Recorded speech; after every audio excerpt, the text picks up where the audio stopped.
Christopher Sweat. That's me, GrayStak Media. And I'm sitting here with Senator Karina Villa, who is a candidate for Illinois Comptroller. And it's funny too, because I feel like that seat gets pronounced in like 10 different ways. Have you noticed that? I love that we're starting with that. Okay. Okay, so here's the deal. It's like tomato, kind of, but allegedly, the way that you do say it is controller. Okay. The English language, right? I don't know. All of these like goofy rules to it, but allegedly, you're supposed to say controller, but I've also heard it pronounced comptroller. So Okay, and we'll get into more details on this because I think your trajectory was in 2019. 2018, I ran and flipped a district, but you're right. 2019 is when I was inaugurated to become the first Democrat state representative in the 49th district. Okay. So I flipped a district back then. And this would be a state house district. That's right. Because then later you would run for state senate. That's right. So 2 years later, I flipped the Jim Oberweis seat. Okay. To become the first Latina, the first Democrat to represent the 25th Senate District of the state of Illinois. That's awesome. Yeah. And okay, so then again, I don't want to use like too many words or phrases that people have weird affiliations with, but we could say that you are like one of the stronger progressive leaders in the state Senate, in the Illinois General Assembly. I mean, that's fair to say because I am the chair of the Progressive Caucus in the Senate. So absolutely. And I do think in the Senate, at least, one of the furthest west in the suburbs progressive leaders. So yeah. Okay, which is very awesome. And then I think the big difference between state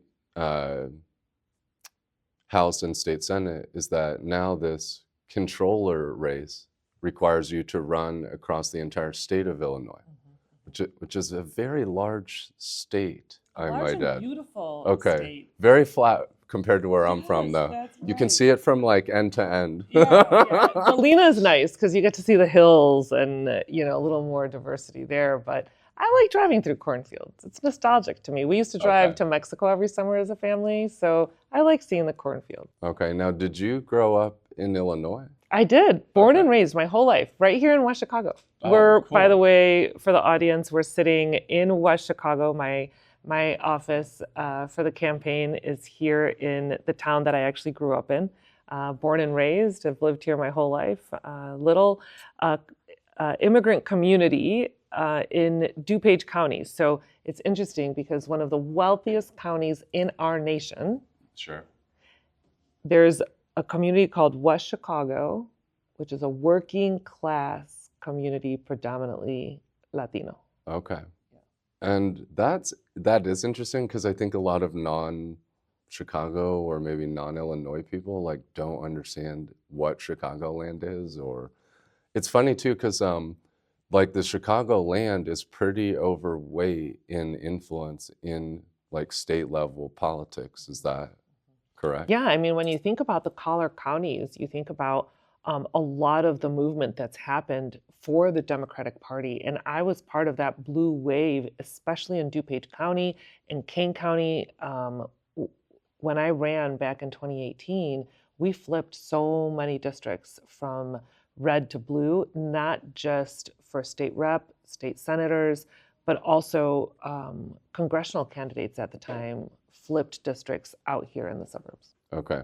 So fascinating. And I'm learning all these things about Illinois and Chicago politics. It's very competitive also.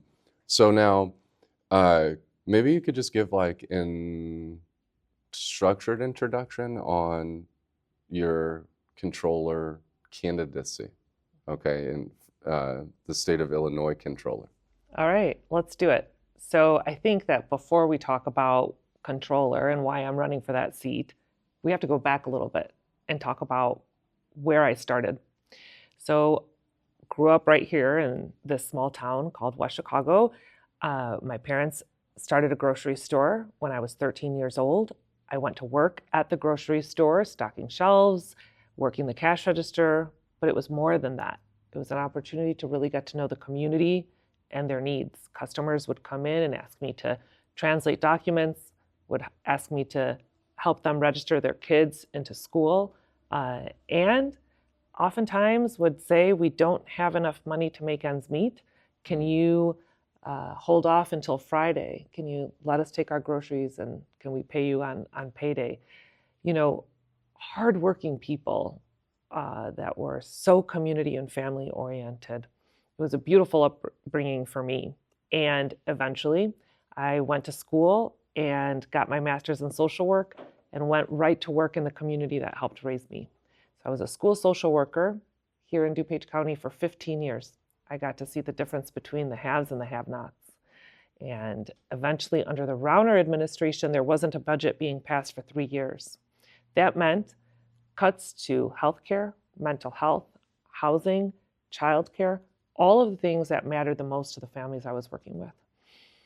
I didn't leave my beloved profession because I wanted to. I left because I felt this urgent call for leaders. So I ran for office. I flipped that district in 2018. I flipped the Senate district in 2020. And I've never led from the ivory tower or from behind a desk. Just like when I was a school social worker going in and doing home visits, just like that, I led from the community as a state rep. During COVID, I brought thousands of vaccines right to the community who needed it because my community was considered essential workers. They were told that they had to keep going to work, and many of them got sick and ended up dying. When the vaccines came out, they were told to go over by the courthouses and get the vaccines there. I said, absolutely not. So I went to the corner pharmacy and said, I need thousands of vaccines. And they said, okay, let's do it. Oh, wow. So I took the vaccines to the factories, I took them to the schools, to the places of worship, and everyone who wanted a vaccine in this working class community was able to get it.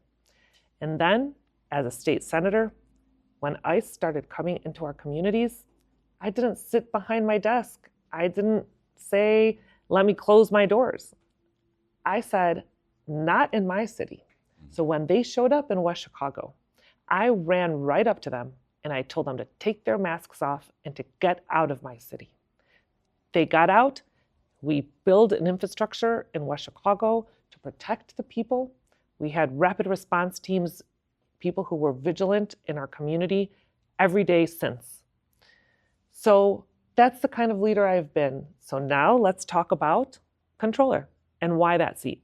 And also, let's construct the where the Comptroller sits in Illinois bureaucracy. Ooh, yeah. Okay, because the Comptroller, like the basic way to think of the Comptroller, and please add or redefine, but the basic way to think of the Comptroller, from my understanding, I'm going out here on a limb, is the Comptroller basically has a fiduciary responsibility to approve financial transactions, with different vendors and service providers and like entities of government that need their payments.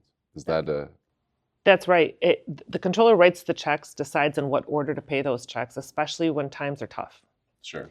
The Comptroller gets to see where the money is coming in, where it's going out, and who's been left out of the equation. So what agencies and what social service programs are getting cut out of the budget in order to balance that budget. Right. So Well, and one thing I'd also add too, for people that may not understand, I don't know the whole process, but you do in your capacity as state senator. But it sounds like there's like a budgeting process that is some type of engagement between the governor of Illinois and the General Assembly. And then at some point, that budget maybe gets approved. And then that kind of lands on the Comptroller's desk in some way. Perfect. Okay. Yes, that's perfect. So it's basically the General Assembly hashes it out and determines, well, this is how much money we have, and let's split it up in this way. Okay. Once it's passed and the governor signs it, it goes over the Comptroller, and then the Comptroller has to write the checks. Sure. So my opponents are talking about that baseline work that they're going to do. That I'll do too as well, by the way. Sure. right? I am talking about taking this office to the next level. Okay. Because I believe, not only do I believe, but I know it's true because I've seen it happen, that budgets are moral documents. And when we aren't putting our money where our values are, it's impacting everyday Illinoisans. What do I mean? We've been balancing the budget by slashing services to housing, not fully funding our education system, our higher education system, after school programs, funding summer programs for our youth in difficult communities. That's how we're balancing the budget, by slashing services. So when times are good, when we have the revenue, for example, during COVID, which is sometimes hard to believe for people, but during COVID, we had an excess of revenue because the federal government was sending us dollars. Remember that, those ARPA dollars. And our manufacturing companies did so well because people in communities like West Chicago were told that they were essential workers. By the way, those same people who now are criminals, according to some, right? I see. So those folks kept going to work. The factories were making big time profits. So we had an excess of revenue here in the state of Illinois. Okay. So we were doing a lot of things, putting money into the rainy day fund. Okay. We were taking money and paying down our pension obligations, and we were funding services for the community. But that money has gone away. The federal money has done the opposite. Instead of giving us money, they're taking away from us. The federal government is slashing services. Why? Because under the Trump regime, they're taking billions of our dollars and they're funding these masked monsters to go into Minneapolis and to come into the streets of Chicago, et cetera. They're funding those masked monsters with billions of our dollars, and they're doing what Trump promised he would do, which was to give tax breaks to his buddies. Sure. Right? So we know Amazon paying this much in federal taxes, right? So the billionaires and the corporations are getting tax vacations. But how do you do that? You do it by slashing budgets. So no more money for higher ed, no more money for education, no more money for housing, no more money for food services. The money has to come from somewhere. So that's how it's happening. It's trickling into not only the state of Illinois, it's trickling across the nation, right? Sure. And so what can we do about it? Do we sit back and say, I'm simply going to pay the bills on time? Right. And obviously prioritize. The most critical and the most vulnerable people, yes, that's what I'll do. But I'm not going to stop there, Chris. Okay. I'm not running for the seat to just do the basics. Sure. Which the candidates that kind of sit in the definition of basic, I think, is like what they call like a technocratic candidate. Like maybe they have like Sure. financial or Yeah. corporate experience, and But it's by more the of a way- status quo. Yeah. But by the way, the seat of the controller is not an accountant. You're not hiring an accountant. You're hiring with your vote the people's watchdog, the person who's going to Okay. watch over the people's money. Okay? If it was an accountant job, then it would be an appointed position, but it's not. It's an Okay. elected position. Okay? So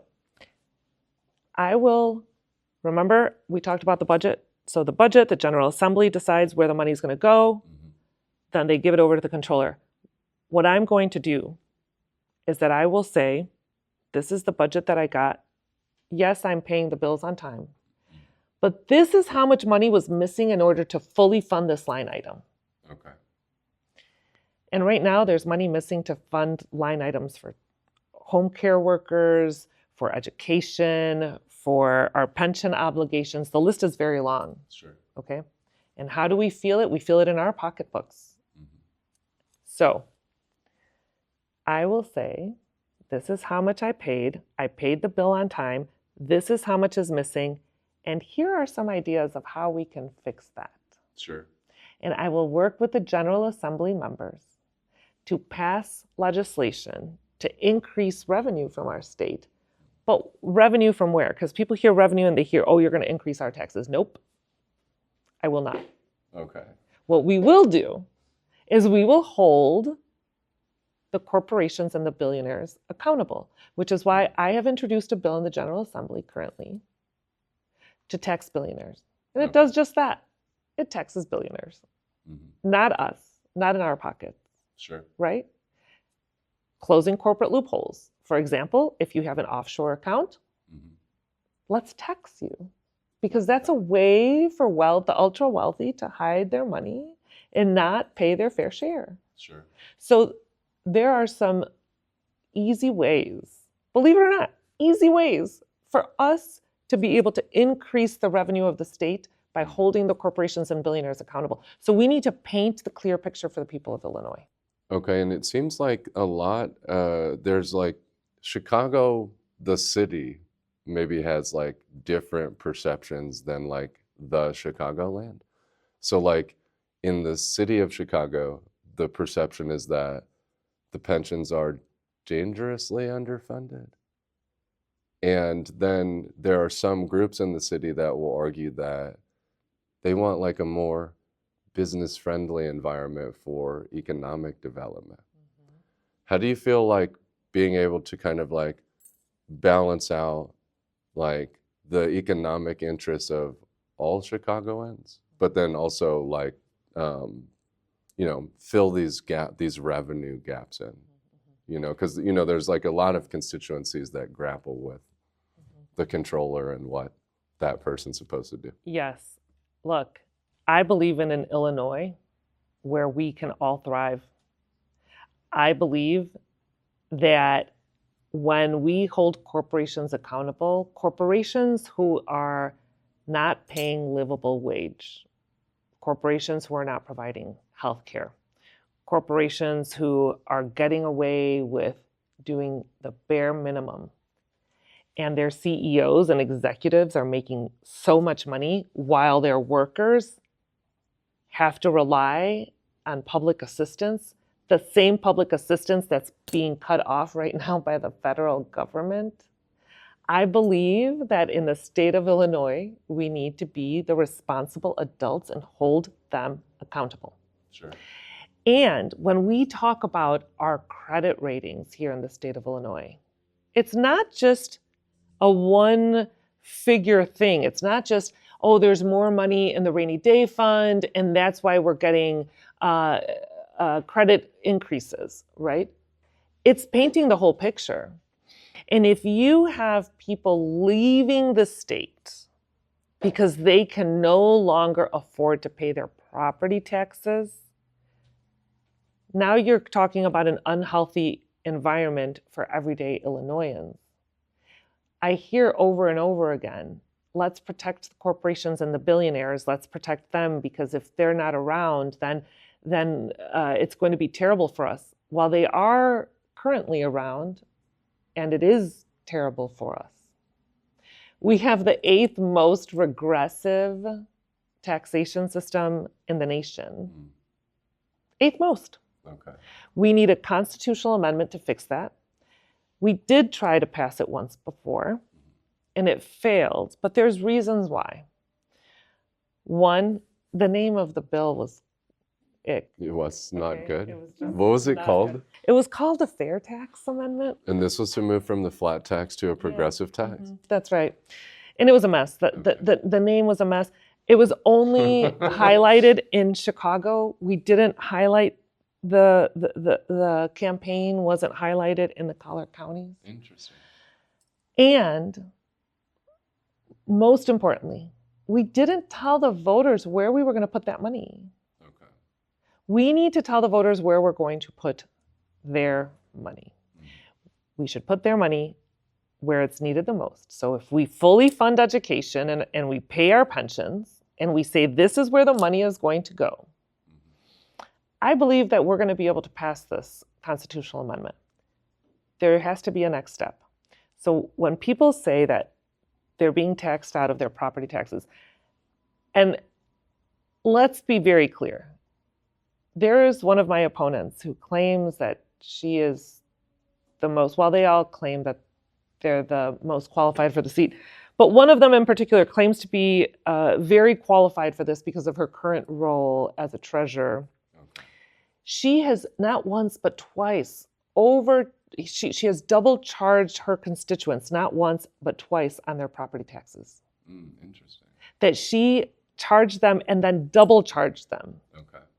And it took hundreds of hours of her staff time and public money to fix her mistakes. Okay. That's a problem. That's, but okay. Yeah, that's terrible. But too, that's a side note. Okay. Yeah. So property taxes. When you look at your property taxes, you look at your bill and you see where the majority of the money is going, it's going to the schools. Year after year, school districts across Illinois vote to increase their levy to the highest amount. Okay. Increase the levy to the highest amount. Increase the levy to the highest amount. Some school districts, it's necessary. School districts like West Chicago, because it's so historically underfunded. Sure. And we have such a weight on our property taxes to be able to fund our schools. So now, if we were to pass this bill and fully fund our schools, so now you have all of the money to do what you need, and let's say we have them keep 2 years in reserve. 1 year, 2 years in reserve. At that point, there needs to be a lever by the General Assembly that says you may not continue to increase your levy year after year. Okay. And if you want to increase your levy, go to your voters and ask them permission to do that. But there are school districts that are currently fully funded, they're overfunded, and they're still raising the levy year after year after year. Okay. It's not sustainable, Chris. Sure. It's not sustainable for Illinoisans to have that policy on the books. Okay, and do you, like, that specific policy, though, is maybe not an example of the direct responsibility of the controller. Ooh, but okay. Let's talk about it. Sure. It has to do with the people's money. Exactly. Okay? So the controller is a statewide office here in the state of Illinois, which means it comes with a bully pulpit. Oh, sure, a microphone. Across the state. To talk about what? The people's money. Sure. Property taxes, it's the people's money, right? Sure. There is no other person running for office who is a bold progressive from a working class family and a working class community who understands that budgets are moral documents. Okay. Let's pivot for just a side example. Do you remember that the state of Illinois passed the driver's license for all? In other words, if you were undocumented, you could still get a driver's license, but it had a red line on it. It was called a TVDL. Recently, Secretary of State Alexi Danulius worked with the General Assembly to pass a bill that took that red line off. So everyone's driver's license now looks the same, whether you're undocumented or documented citizen or not. Okay. Okay. Who took claim for that bill? Alexi Danulius, the Secretary of State. Okay. Does Alexi Danulius, is he allowed to introduce a bill? No, because he's not in the General Assembly. Right. Is the controller in the General Assembly? No. But when it comes to the people's money, does the controller have a microphone to talk about it? Oh, definitely. Absolutely. Yeah. I will be talking about it. Okay. I will be talking about it. And do you think the other, like the traditional candidate is more of like an institutionally backed status quo, maybe acceptor of? So my opponents are talking about the basic functions of the office. Pay the bills on time, be fiscally conservative, pay the bills on time, be fiscally conservative. If I were to tomorrow go on my social media and jump up and down and say, we're so responsible as the state of Illinois because we are paying our bills on time. My constituents would be livid with me. Okay. Because it would be ignoring the fact that they're not just living paycheck to paycheck, they're living 2 paychecks behind. Sure.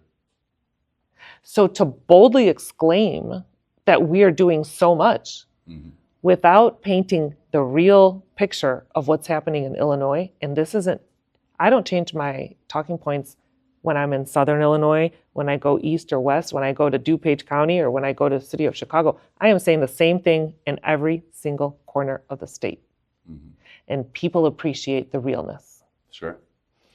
But let's talk about what we can do as a controller. What I'm talking about that my opponents are not. Okay. The controller has a seat on the Board of Investments. Did you know that? Do they? Okay. 1 of 9. Okay. I will walk in to those meetings when we're making decisions as to whether or not to continue to send money to Israel to fund the genocide, and I will vote no. Okay. And I assume there's Point blank. I assume there's no one on that board that necessarily. Well, it's a policy that the treasurer champions to invest in purchasing bonds for Israel to continue to do what they're doing in Gaza. Sure. So I would vote no. Okay.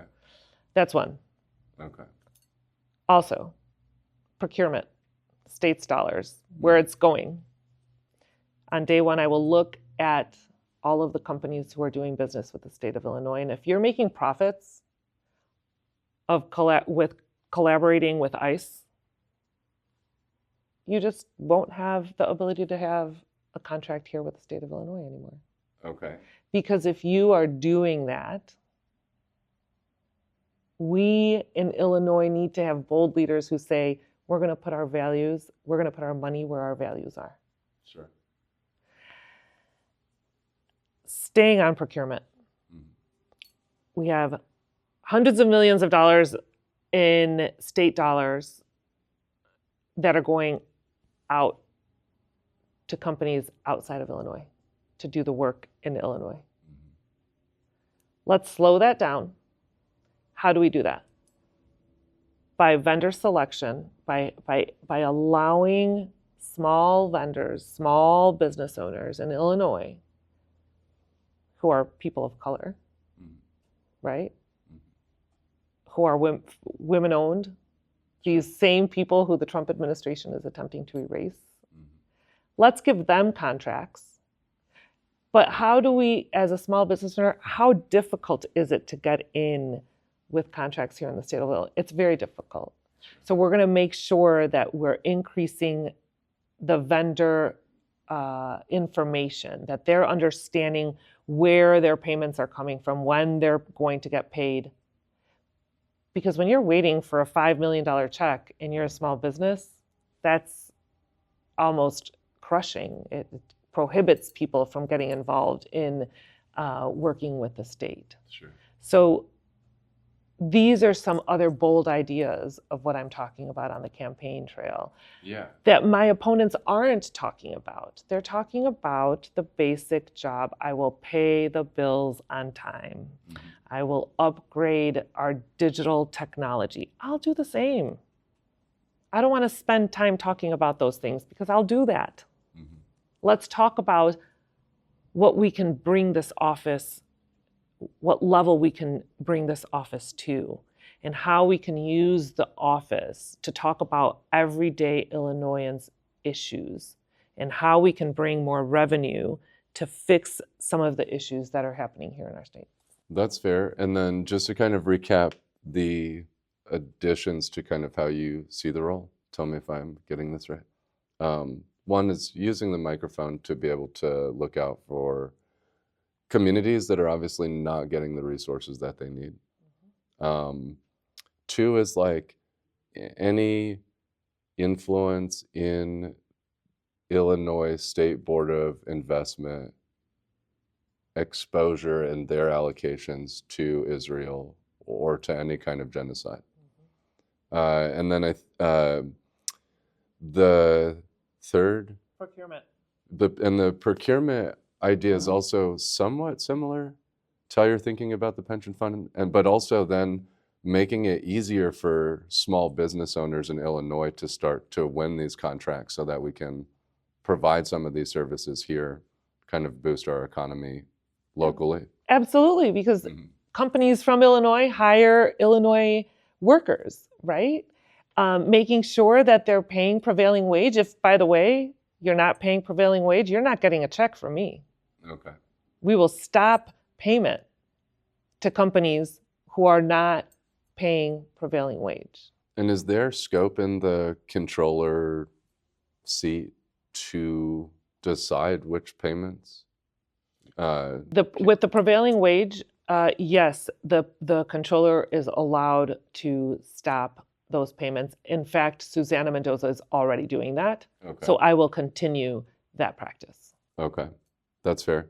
So, I mean, it sounds like you have a little bit different way of thinking about the seat, but still like proven history in contributing to Illinois and to our communities. And I mean, I think it sounds like you're kind of accepting like there's a governance structure.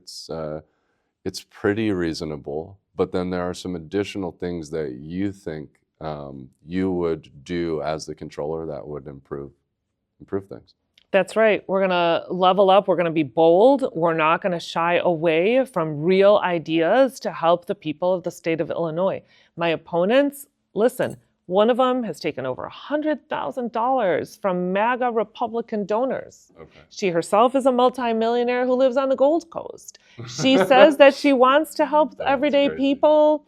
Okay. Yeah. But like, does she know everyday people? Probably not. I don't know. Maybe she does. But if she's getting this money and and these corporations are funding her campaign, Sure. Who is she going to be listening to? It's the same people who I want to say we need to tax them, right? Mm-hmm. My other opponent, like I mentioned, charged people property taxes not once but twice. Right. You can Google it and find the article. I'm not making this up. Mm-hmm. She also decided to invest money from her campaign to create her own Bitcoin called Chicken Coin or something, $8,000 of her campaign money into this chicken coin that's now worth nothing. And she says she did it to be experimental, to understand what doing these kinds of investments was like. But yet she asked people to invest in this company that's now worth this coin that's now worth nothing, right? And then she brags about the fact that she didn't use a dollar of her own personal money for this, that she used her campaign money. I'm not making it up. Go to her Instagram account, and she's in a chicken coop bragging about this. Okay.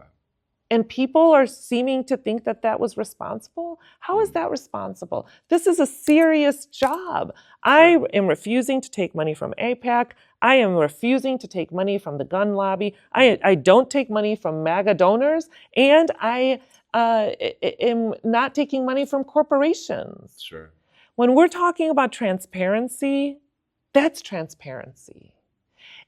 And if you want a controller who's transparent with your tax dollars, let's start with the person, the campaign that is willing to be fully transparent about where her dollars are coming in from.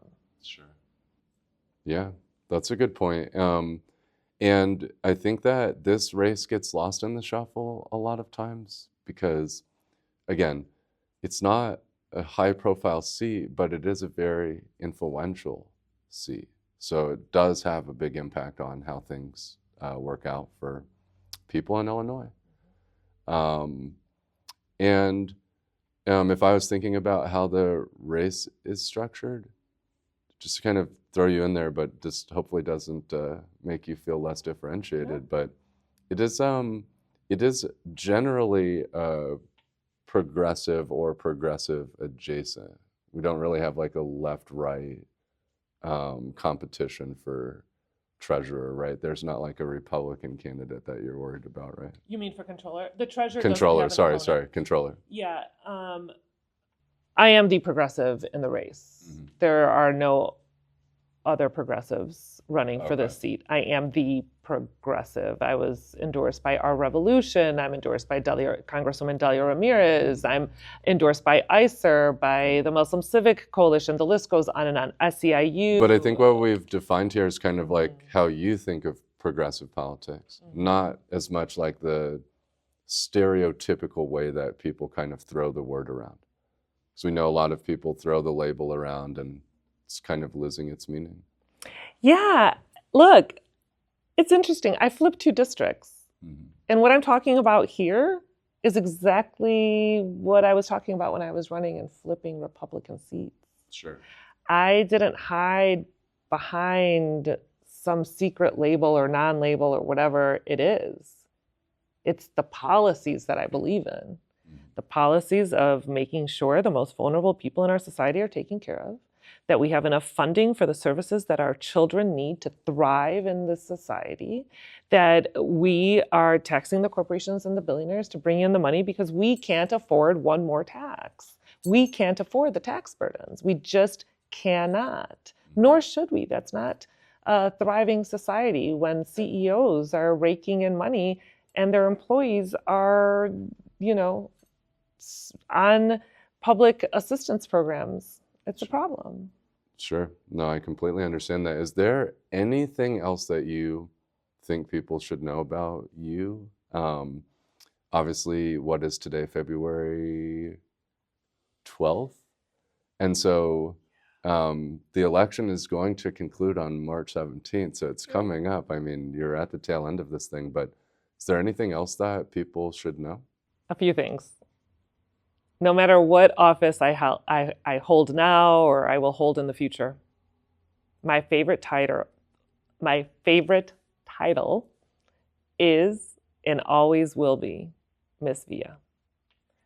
The reason for that is because my students are my North Star. The children of the state of Illinois and their hardworking families are my North Star. When I see spreadsheets, when I see the budget line items, it's not just numbers for me. It's the faces of the people living in the state of Illinois. Whether it's the small town farmer who is struggling to make ends meet and isn't sure if they're going to make it one more season, or if it's the family living in Lake County, unsure about what they're going to feed their children if there's another snow day, or if it's a family with a small business in Chicago being taken out by Amazon. Those are the faces that I see. This is my why. This is why I will be the best watchdog for your dollars here in the state of Illinois as your next state controller. Awesome. Okay. And I am going to refer to you as Senator Villa, but I prefer to call you Karina.